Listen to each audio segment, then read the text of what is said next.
Assalamualaikum warahmatullahi wabarakatuh. Bertemu lagi di materi kelas 6 semester 1, muatan pembelajaran ilmu pengetahuan alam, di tema 2, persatuan dalam perbedaan, subtema 1, rukun dalam perbedaan, pembelajaran 1 dan 3. Materi yang akan dibahas hari ini adalah penyesuaian diri makhluk hidup terhadap lingkungannya. Setiap tumbuhan melakukan adaptasi lingkungan. Cara menyesuaikan diri setiap tumbuhan dapat berbeda-beda. Yang dimaksud dengan adaptasi adalah penyesuaian diri makhluk hidup terhadap lingkungan sekitarnya. Tujuan adaptasi ada 3. Yang pertama adalah melindungi diri dari pemangsa atau predator. Tujuan yang kedua memudahkan mencari makan. Tujuan adaptasi yang ketiga adalah bertahan hidup.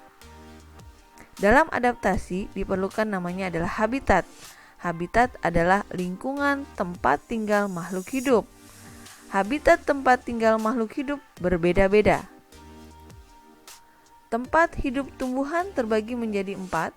Ada tumbuhan yang hidup di tempat kering atau nama lainnya adalah xerofit. Ada yang hidupnya di air atau nama lainnya adalah hidrofit. Ada yang hidupnya menempel di pohon, nama lainnya adalah epifit. Dan ada yang hidupnya di tempat yang lembab atau nama lainnya adalah higrofit. Kita akan belajar satu persatu. Jenis adaptasi ada 3.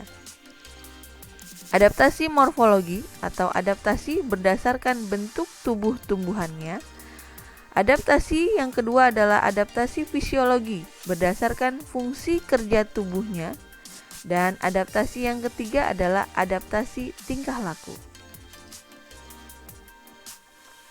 Adaptasi tumbuhan di lingkungan kering atau xerofit.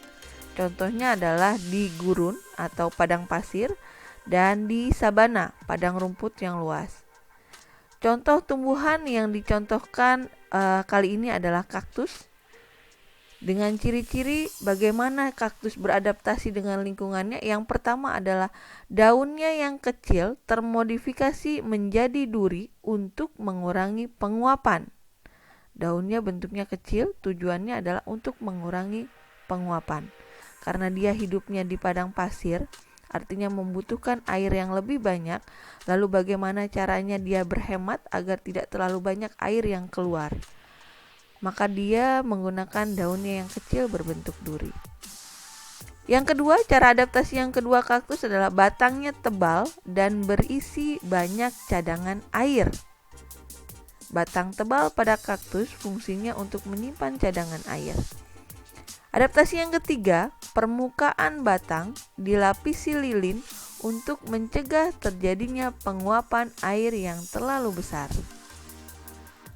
Adaptasi selanjutnya, akar pada kaktus berukuran sangat panjang dan menyebar untuk mencari sumber air dan kebutuhan airnya akan tercukupi. Contoh tumbuhan di lingkungan kering adalah kurma, lidah buaya, cocor bebek, dan kaktus.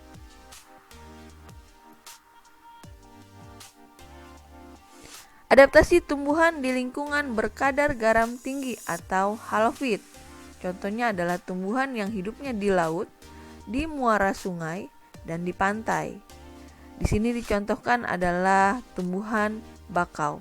Bagaimana cara adaptasi bakau di lingkungan berkadar garam tinggi? Yang pertama, memiliki akar nafas yang tumbuh ke atas permukaan tanah untuk memperoleh oksigen. Dan tumbuhan bakau memiliki akar tunjang untuk menopang tumbuhan di tanah yang berlumpur dan menahan dari terjangan ombak. Ada akar yang muncul keluar permukaan yang fungsinya untuk mencari atau memperoleh oksigen. Ada akar yang berdiri tegak untuk menopang tumbuhan tersebut agar tidak jatuh ketika diterjang ombak. Adaptasi yang kedua, daun pada tumbuhan bakau kaku dan tebal dengan permukaan licin. Fungsinya untuk mengurangi penguapan dan menyimpan air. Adaptasi yang ketiga, bagian bawah daun bakau memiliki kelenjar untuk mengeluarkan kelebihan garam. Karena dia hidup di lingkungan berkadar garam tinggi, maka bagian bawah daun bakau itu memiliki kelenjar untuk mengeluarkan kelebihan garam tersebut. Selanjutnya, adaptasi tumbuhan di lingkungan air atau hidrofit, contohnya di sungai, di danau, dan di waduk. Masih adaptasi morfologi. Contoh yang pertama adalah bunga teratai. Adaptasinya memiliki daun lebar untuk mempercepat penguapan. Berbeda dengan kaktus yang tadi hidupnya di padang pasir, untuk mengurangi penguapan dia memiliki daun yang berduri, daun yang kecil dan berduri. Kebalikannya dengan bunga teratai, memiliki daun yang lebar untuk mempercepat penguapan karena dia hidupnya sudah di dalam air. Adaptasi yang kedua, tangkai daun berongga untuk membatasi daya serap akar dan membantu tanaman mengapung di permukaan air. Jadi dia tidak jatuh ke dalam air. Adaptasi yang ketiga, daun berlapis lilin untuk mencegah daun membusuk karena selalu terkena air. Contoh tumbuhan yang kedua adalah eceng gondok.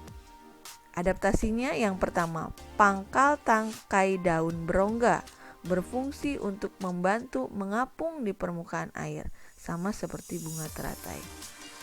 Yang kedua, akar lebat untuk menjaga keseimbangan tumbuhan agar tidak terbalik. Akarnya lebat atau akarnya berbentuk serabut.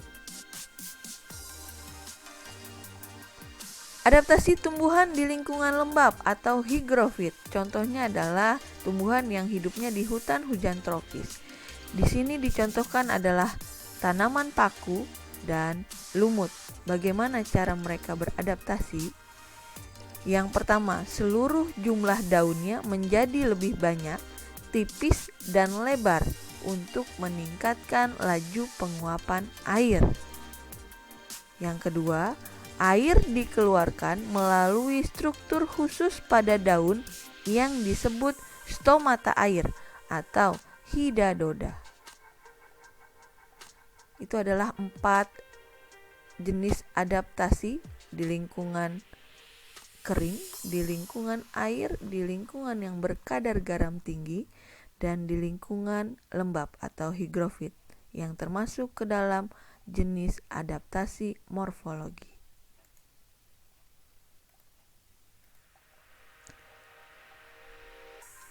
Berpindah ke adaptasi fisiologi, jenis adaptasi yang kedua. Dicontohkan di sini, adaptasi fisiologi berarti berdasarkan fungsi kerja tubuhnya. Contohnya di sini adalah kantung semar. Bagaimana kantung semar beradaptasi? Yang pertama adalah daun kantung semar termodifikasi menjadi kantung. Yang kedua, di dalam kantung tersebut berisi nektar dan enzim pencerna. Enzimnya berupa tripsin dan pepsin yang nanti fungsinya adalah melarutkan makanan yang masuk ke dalam kantung tersebut untuk mencerna serangga yang terperangkap dalam kantung. Nitrogen akan diperoleh dari hasil pencernaan tersebut.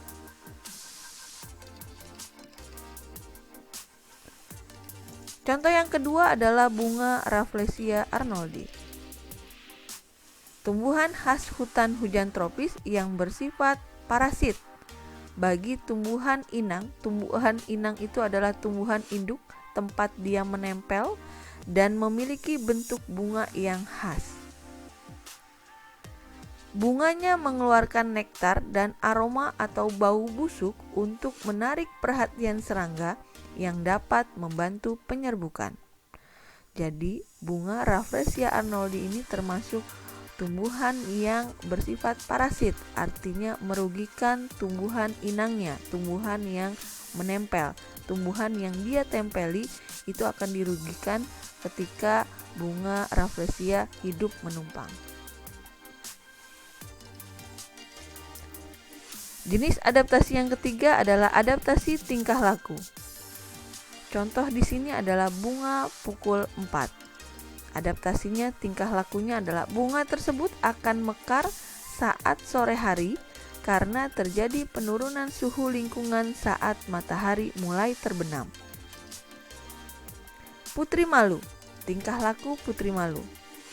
Daun akan menguncup jika disentuh sehingga tampak seperti layu. Tujuannya untuk mengelabui mangsa, yaitu hewan-hewan herbivora atau hewan pemakan tumbuhan. Memiliki duri pada batangnya yang berfungsi untuk melindungi diri dari pemangsa. Cara-cara tumbuhan melindungi dirinya. Yang pertama adalah memiliki duri.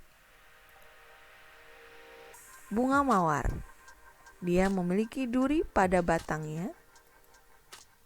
Durian memiliki duri pada buahnya. Dan tumbuhan rotan memiliki duri pada batangnya. Ketiga tumbuhan ini dan tumbuhan-tumbuhan yang lainnya yang memiliki duri tujuannya untuk melindungi diri dari para pemangsa. Yang kedua, memiliki rambut halus.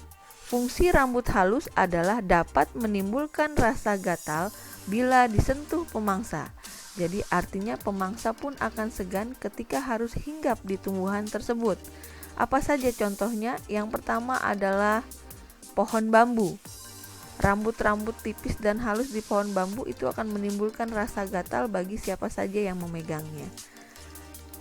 Yang kedua adalah pohon tebu. Yang ketiga adalah pohon jagung. Cara yang ketiga yang dimiliki tumbuhan untuk melindungi dirinya adalah memiliki daun yang tajam. Tujuannya melindungi diri dari pemangsa. Contohnya di sini adalah